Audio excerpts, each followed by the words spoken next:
د معدې او د کوچنۍ کولمو د لومړۍ برخې زخمونه دا په هر 100,000 کسانو کې 50 کسان دې ناروغۍ باندې اخته کېږي. نارینه په دې باندې ډېر زیات اخته کېږي. د کوچنۍ کولمو زخمونه معدې ته 3 چنده زیات وي، خو زمونږ خلک دې دواړو ته چې دی د معدې زخم وایي. مختلف علتونه لري، لکه مثال د ډپریشن ناروغۍ، درمل لکه ایبوپروفین، ډیکلوفیناک او همدارنګه اسپرین. سګرټ، هغه خلک چې سګرټ څکي، الکول څکي، مخدره موادونه ګټه پورته کوي. د معدې ناروغۍ یعنی التهابي ناروغۍ چې کله هغه درمل نشي د معدې په زخم باندې بدلیږي. همدارنګه هیلیکوباکټر پایلوري هم چې دی د دې زخمونو سبب کیږي. نښې نښانې چې کومې دي لکه د معدې د نورو ناروغیو په شان دا هم دي، لکه د بیلګې په ډول زړه د ناروغ سوځي، د خېټې پورتنۍ برخه درد کوي، همدارنګه کانګې زړه بدوالی لري او بې اشتهایي لري. بعضې ناروغان چې دي ورسره په ډکو متیازو کې وینه خارجېږي او یا چې دی په کانګو کې وینه خارجېږي. د تشخیص لپاره چې دی هم د دغه نښو نښانو نه موږ کولی شو معلوم کړو چې دا د معدې یا د کوچنۍ کولمې د لومړۍ برخې زخم دی.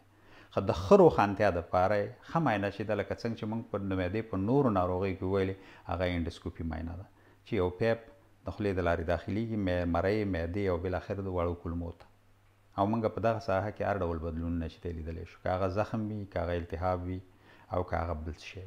درملنه د ډاکټر سره باید وشي، د معلومه خبره ده. هماغه اومیپرازول او پانټوپرازول چې د یو څو هفتو دپاره باید وخوري. که چېرته هیلیکوباکټر پایلوري وي د 10 ورځو دپاره باید چې دی انټي بیوټیک ناروغ وخوري. وروسته د انټي بیوټیکو نه 4 یا 6 هفتې بعد باید چې یو ځل بیا د دې باکټریا معاینه وشي چې دا شته که نه. دا کولی شي په ډکو متیازو معاینه کې وشي، وینې په معاینه کې او همدارنګه د تنفس په معاینه کې. یعنې ضرور نه چې بیا د انډوسکوپي وشي.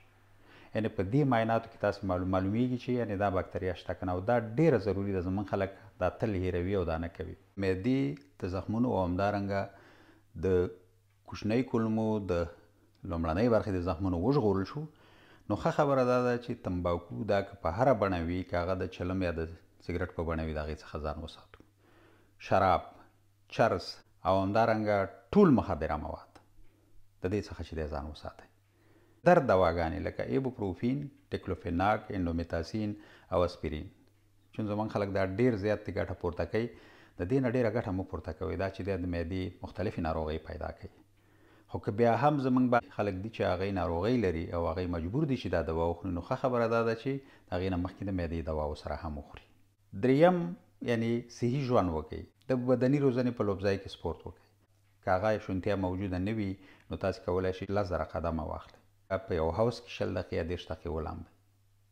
زموږ په هیوادونو کې ویالې، سیندونه شته، په هغې کې خلک چې دی لامبي. یعنې په هغې کې کولی شئ د هغې نه ګټه پورته کوئ. څرنګه صحي خوراکونه وکړئ، هغه خوراکونه چې معدې ته ضرر رسوي، چې هغه مختلف مساله جات دي، مرچ دي، ډېر داسې غذایي مواد دي چې یعنې د هغې نه زموږ او ستاسې خلک ګټه پورته کوي او هغه د معدې تکلیفونه پیدا کوي. له دې څخه ځان وساتئ. د یوې بلې روغتیایي خپرونې پورې له تاسې اجازت غواړم. ستاسې د بشپړې روغتیا په هیله.